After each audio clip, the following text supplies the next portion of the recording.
Meus irmãos, boa tarde. Nossa última lição, eu fiquei devendo alguns pontos para finalizar essa lição e entrar no próximo assunto que o Jonatas vai dar continuidade. E por alguns motivos nós não conseguimos ter a aula no último domingo, nem conseguirei estar presente com vocês neste domingo.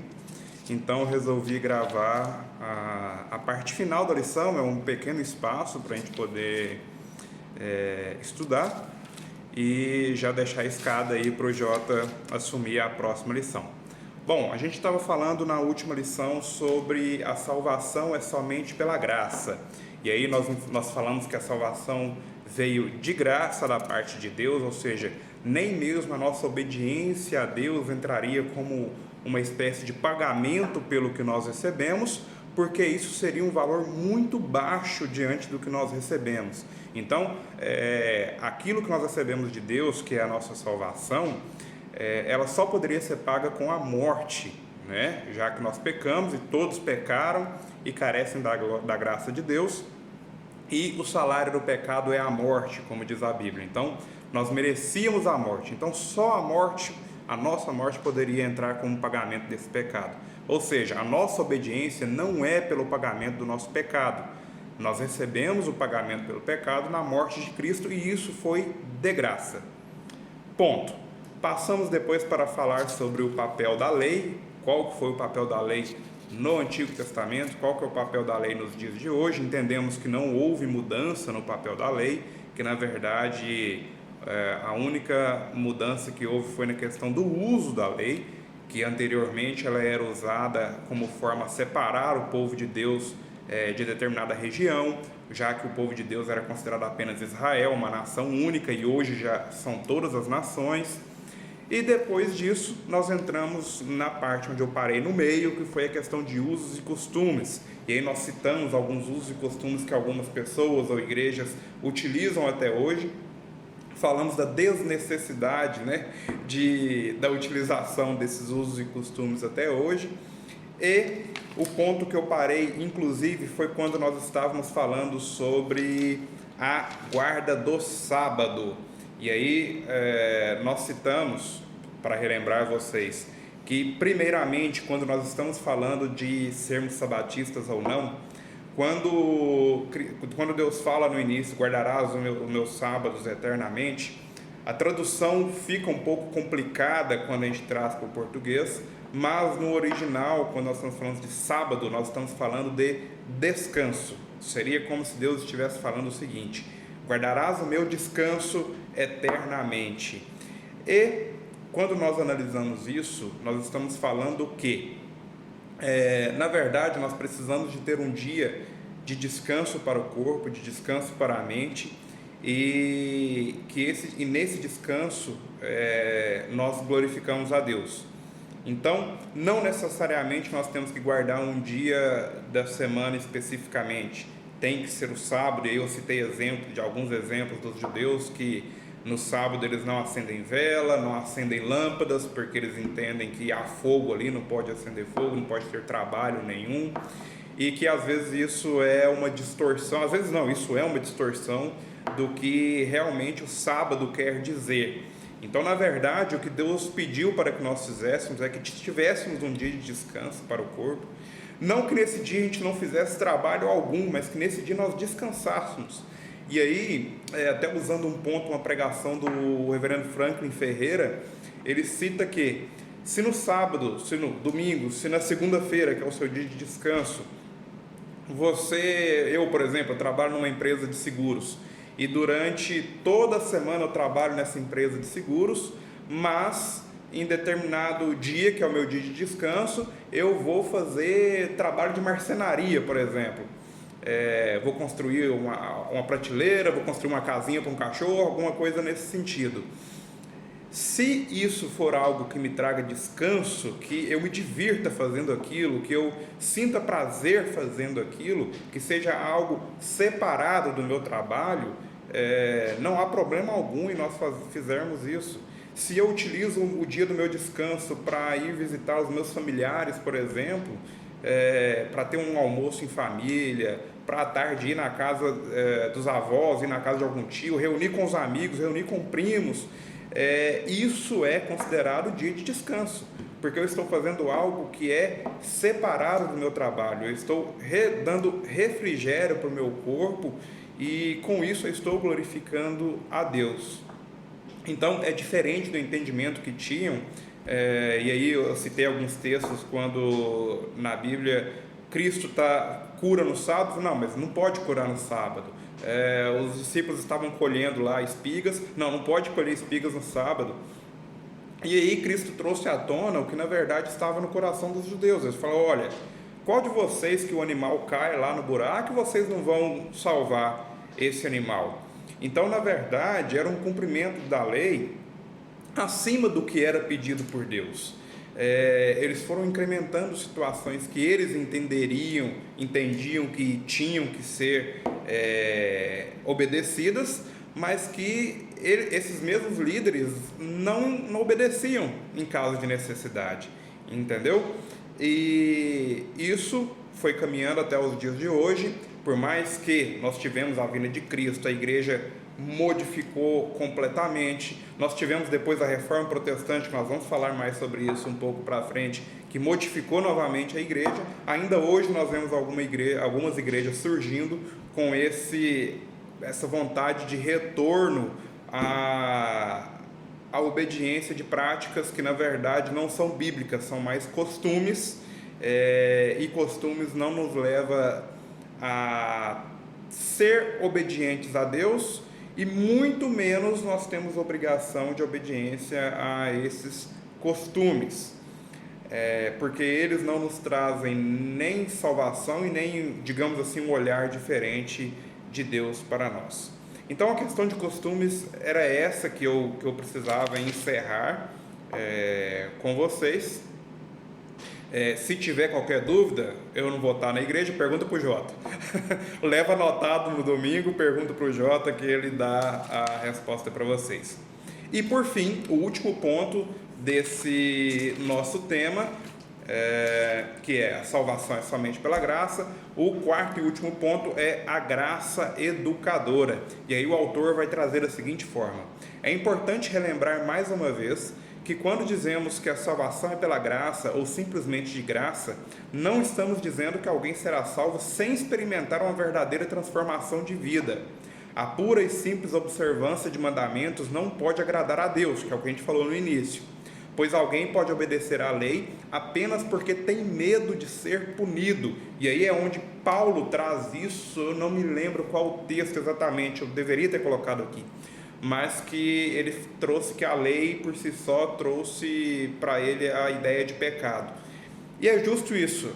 Nós conhecemos, eu conheço pessoas que são completamente pagãs, não têm o entendimento correto da palavra de Deus, não são convertidas hoje, pode ser que futuramente elas se convertam, mas hoje não são convertidas, mas que eles prezam pela obediência dos 10 mandamentos, com a ideia de que se eu não obedecer, pode ser que alguém me puna. E na verdade não é isso, né? A observância a obediência a Deus não é por medo de ser punido.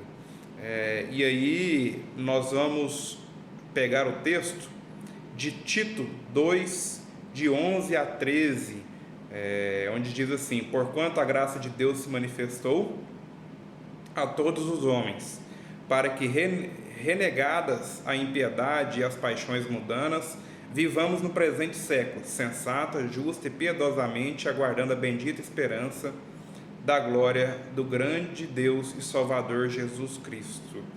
Então, na verdade, essa obediência é porque a graça de Deus se manifestou em nossa vida. E a própria graça, através do Espírito Santo que habita em nós, vai nos fazer com que nós tenhamos essa obediência a Deus. E aí esse texto ele mostra que a graça de Deus vai transformar a nossa vida, a vida de qualquer pessoa, gradual e constante. Nós não nascemos santos, nós nascemos em pecado, como Davi diz, e nós estamos no processo de santificação.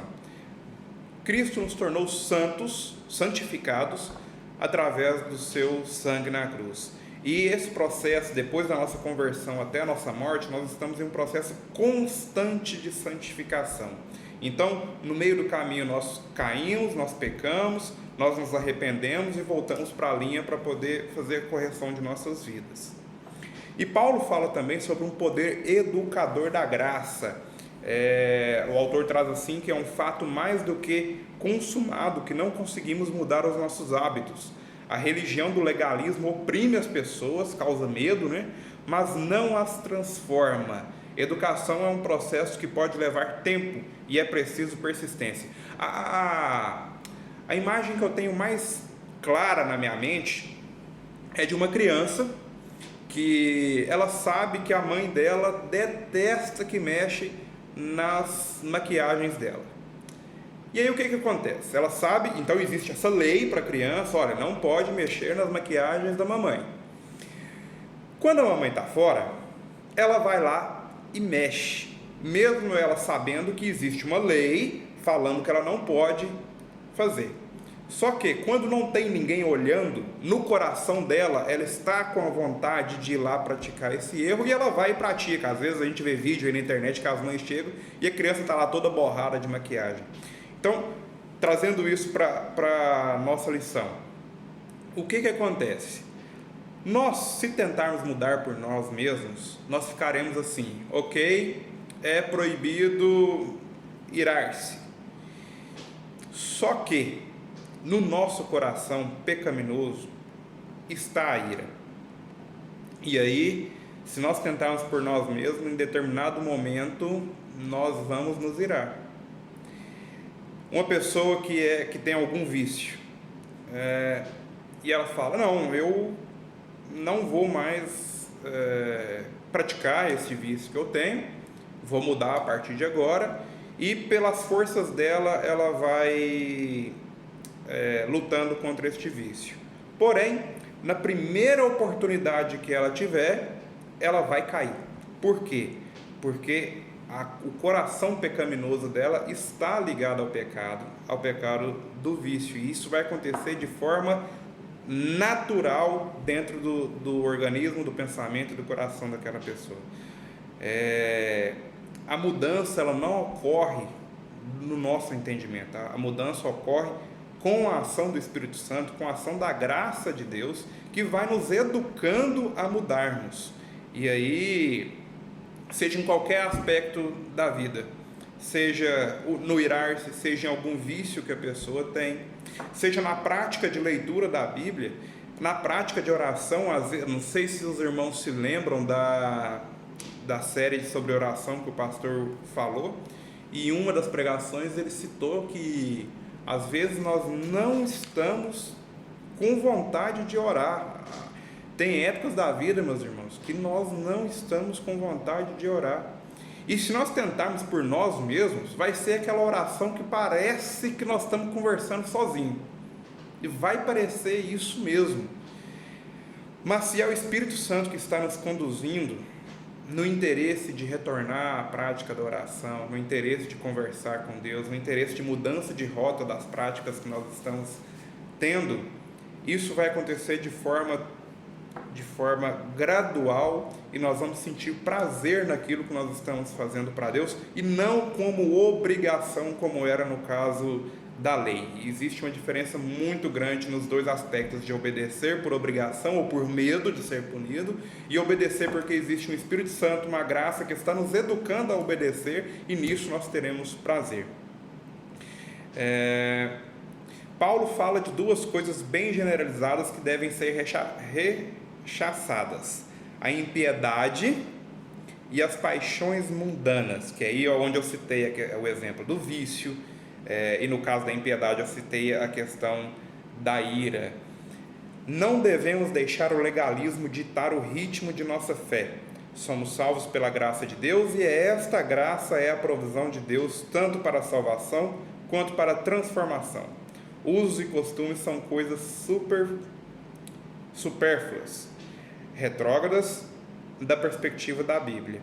que não conduzem a uma verdadeira vida de piedade, mas apenas à superficialidade e ao orgulho de ter falado, eu consegui praticar isso que era a lei, que eu deveria praticar, o que Deus colocou para praticar.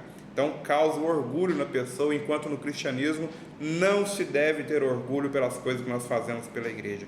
Se nós temos algum dom, se nós obedecemos, se nós conseguimos andar nos caminhos retos, isso é pura graça de Deus e ação do Espírito Santo, e nós não devemos nos orgulhar disso. A graça de Deus nos salva e nos faz ter uma vida verdadeiramente piedosa e humilde. Bom, meus irmãos, era isso que essa lição trazia para nós. Desculpa não ter conseguido levar no último domingo, mas nós tivemos alguns percalços aí. Próxima lição, dos ídolos para Deus, uma lição muito interessante também, que o Jonatas vai levar. Esteja presente no domingo, e qualquer dúvida que vocês tiverem, eu falei brincando, pode perguntar para o Jota também no domingo, pode perguntar para o pastor, pode perguntar para mim no WhatsApp, nós vamos conversando e tentando resolver as dúvidas de vocês, tá bom? Abraço, meus irmãos, muito obrigado.